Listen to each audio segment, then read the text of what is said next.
This is how to make a small batch of apple chutney. This chutney is known as a classic apple chutney. You will need 375 grams of light muscovado sugar. You will also need 250 grams of raisins or sultanas. Put them these are the dry ingredients, and put them into the muscovado sugar. 1 large teaspoon of mustard seeds.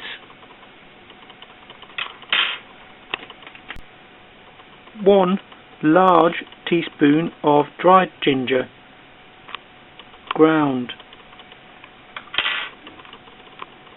You may also wish to add some chopped fresh ginger as well. Half a teaspoon of salt. You will need 2 medium-sized onions chopped.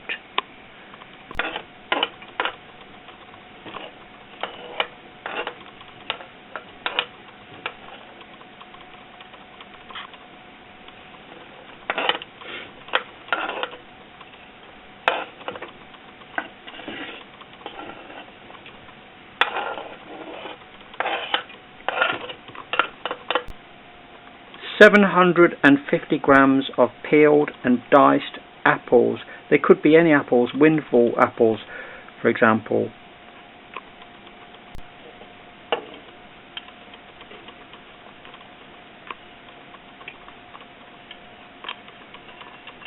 We didn't have sufficient apples, so we're topping up the apples with 100 grams of swede,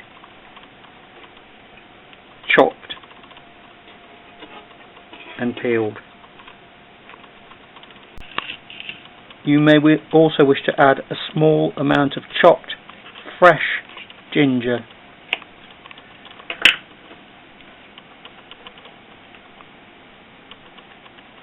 In a large heavy saucepan, you add 350 ml of apple cider vinegar.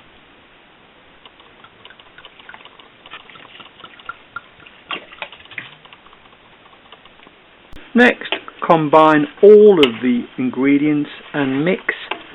Bring the mixture to a boil over a medium heat and simmer. The mixture will be needed to be brought to the boil over a medium heat. Once it has reached boiling, it is then simmered, and during the simmering process, which will be at reduced heat, you can mix it, stir it for between 30 and 40 minutes at reduced heat once it has been brought to the boil. Here, the apple cider vinegar chutney has reached the boil, so now it's the time to turn it down on to simmer,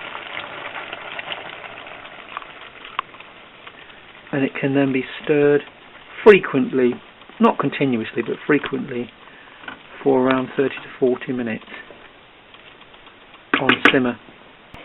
This is what it will look like after a good 3/4 of an hour really on the simmer, and basically you've got to just give it a good gentle stir.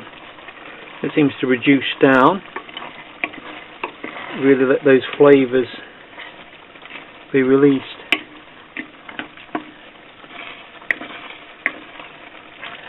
At the very end of the process here, you might, if you want to add, a bit of chili sauce or something, if you want to give it a bit of a kick, like an oriental sauce or some sort of extra flavour, if you want to. Once it's been on the simmer for about 3/4 of an hour, it's reduced down, mixed thoroughly, then your apple cider chutney is ready then for putting into your jars, which are clean, sterilised jars. You can spoon it in using your stirrer if you wish, and then obviously you need to seal your jars, and hopefully you've kept the lids. And these days the modern jars, of course, have a lock seal on them, and you have to prise them up, make them pop up by putting a blunt knife underneath them.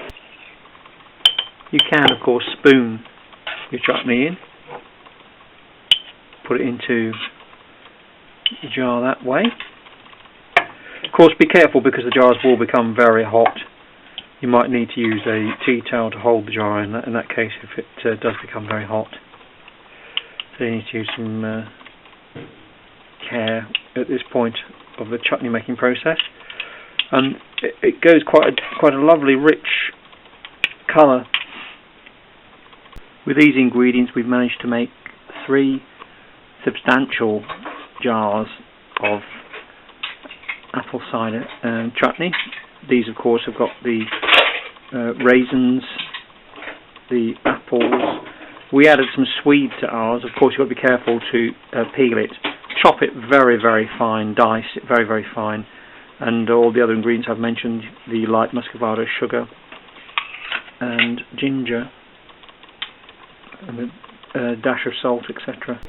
And once you've got your apple cider chutney all in your jars, you'll find that it will settle. Sometimes the jars will, make a little noise as it cools down, but you get a vacuum seal on these type of jars, and to open them you're going to have to sort of prise them up underneath, and then you'll hear a pop as the seal goes.